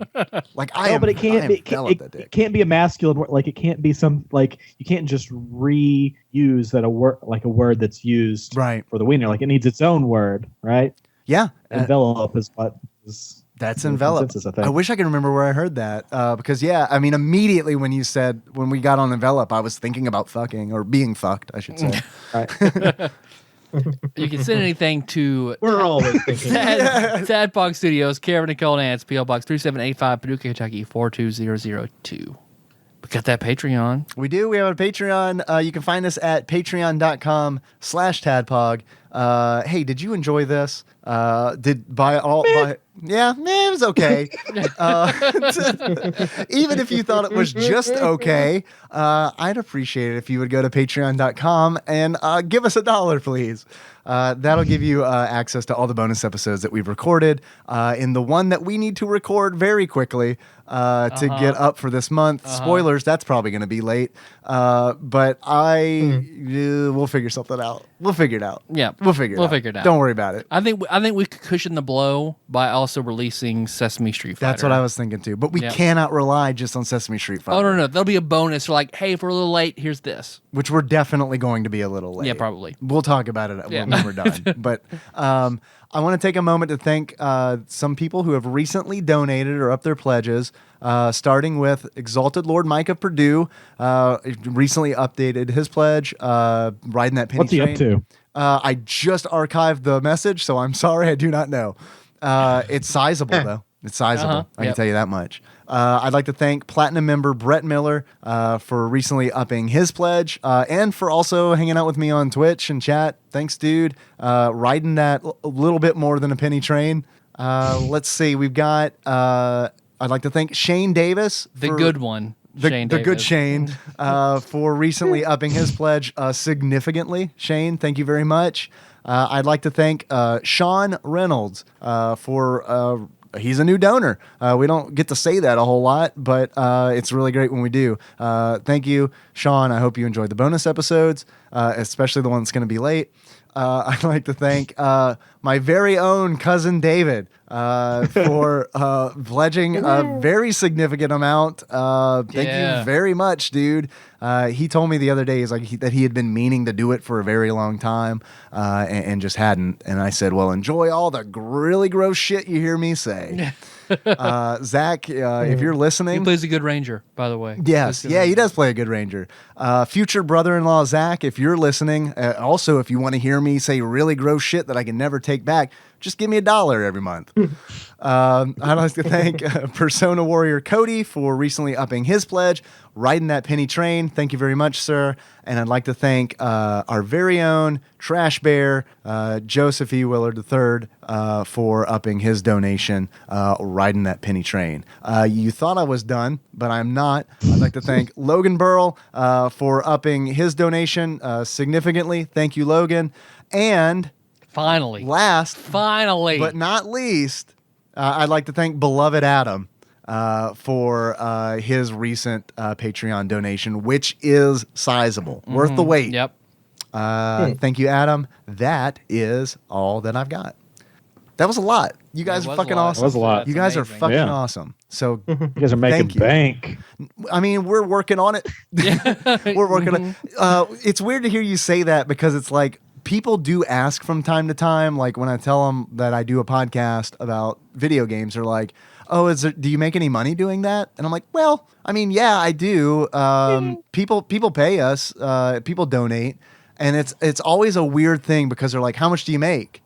And it's like, there's no way this is going to impress the person the way that it impresses me, cause like, the amount that we're at impresses me because it's like, holy shit. Like it's something for what we love to do. Yeah. It's a non-zero. Right? Yeah, Yeah. exactly. But every time I answer honestly, the person I'm talking to is like, "Oh, Here we are. All right, here's I've had enough wine. Here, I'm God. gonna get real for a second. Don't get the butt about sword, Patreon please. donors. Get the butt sword. Uh-oh. So after Tyler just turned this chair backwards. I don't. He's AC, sitting in the chair. AC Slater style. I don't know. No one can see it, but I just want to let everybody know. Let's wrap, kids. Let's wrap. Going full Dangerous Minds on us. Go walk through the valley of the shadow. I take a look at my life and I realize there's nothing left. I've been. There you go. It's not stinger time. I'm sorry. Please say your piece. And then we'll all rap together. But after my divorce and then putting things back together, getting a house, getting things like that, because I was a stay-at-home dad, so working again and getting in my own place and things like that. Patreon helped me out considerably. Patreon is what kept my lights on and kept the internet going in my house so we could record and continue to make the show. So everyone that supports us through Patreon isn't just supporting the show. They supported me and helped me out in a time that I won't forget any of those people who helped me out when they did. So it supported everything about the show and me when I needed it the most, and I can't be thankful enough for that. That's very nice, dude. I didn't know all of that. I'm glad to hear you say that. I'm glad that you know this really that the donors had an impact on your life. Absolutely. So I don't know where to go from that. No, we just drove off the cliff of just some real feelings. Getting real, I feel like getting real. You did rap. You weren't lying. There you go, kids. There you go. All right. Should we? Do we need to do anything else? Should we close this out? We just thank Blake and Paul for coming on. Yeah, guys. Anytime. Thanks for having us. No, I had a good time. Very, very pleased. Very happy. Let me know if you want to play in the future, Blake. I will play some River City Ransom Underground with you. Tyler, same goes for you. All right. Naturally, Yes. Paul, I'm you too, down. of course. Yeah, totally. Yeah. So let's see. Our theme song is Moods. Let's take more drive. Link to that track from the show notes at tadpog.com. Blake and Paul, how do you want to close this out? I have a suggestion if you guys are stumped. Yeah, do I'm it. kind of coming up blank. Definitely Coolio. Oh, yeah. That couldn't end racist at all, I'm guessing. No, not at all. Four not at all. white guys in their 30s. Like, no, this will be No, fine. it's fine. It's okay. We're podcasters. People expect this. Ha! That's true. Where can you go for good racism nowadays? Where are all the white Fox guys? News. Boom. What'd you think? Shows you what you are. You went full Michael Scott. You transformed into Michael Scott. Did you think it was a black man? No, white woman. Shows what you are. Speaking of The Office, have you seen David Brent Life on the Road on Netflix? No. Oh my God! It was nice to see Ricky Gervais back in the Office role. Mm-hmm. As much as I stand by the fact that the U.S. Office is better, it was nice to see him reprise that role. It is that movie is funny. Yeah. Check it out. Awesome. England's never beat us at anything. No, What? Never. Make America great again.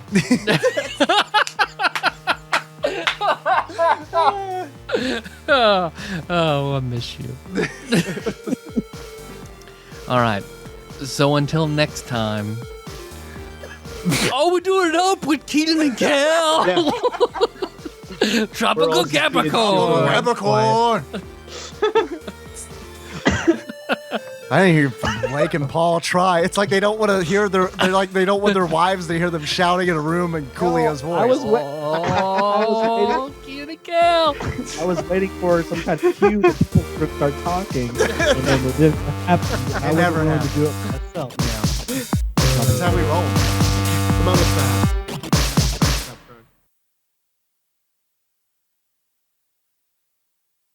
How's the baby? He's Not a good. baby. He's fucking Yeah. yeah. I know, and that is a weird feeling that I talk about with Nikki every night, where I'm like, I cannot believe he's not a fucking baby anymore. I know. It is absolutely crazy. Literally, he said the phrase "not headbangers ball" last night, and I was like, babies don't do that. Wow, that's crazy. I laughed so hard that I scared him.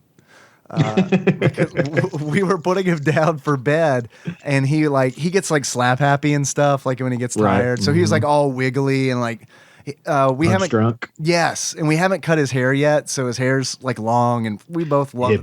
that. Yeah, yeah, we are hippies. But, like I fucking love how long his hair is. Let me tell you. Okay, side tangent to my tangent. Okay. Let me tell you this. Nikki and I went to see Beauty and the Beast. Uh-huh. I liked it. The other night. I liked it too. Here's the thing. I cried like I knew I was going to fucking cry. Can I tell Beauty you and the why? Beast is the only Disney movie that makes me cry. Beauty and the Beast? Oh, that makes me feel better. But you probably had a much better reason than I did. I cried when Chip turned back into a little boy. Because like that happened, and I was like, Yeah. "Oh my god, he's a boy, he's a little boy again." And then I saw that he had long hair, and it made me think of Henry. And like I started fucking like I could not stop crying in the theater. Like I had to I tried to do it with dignity and like not just like openly just.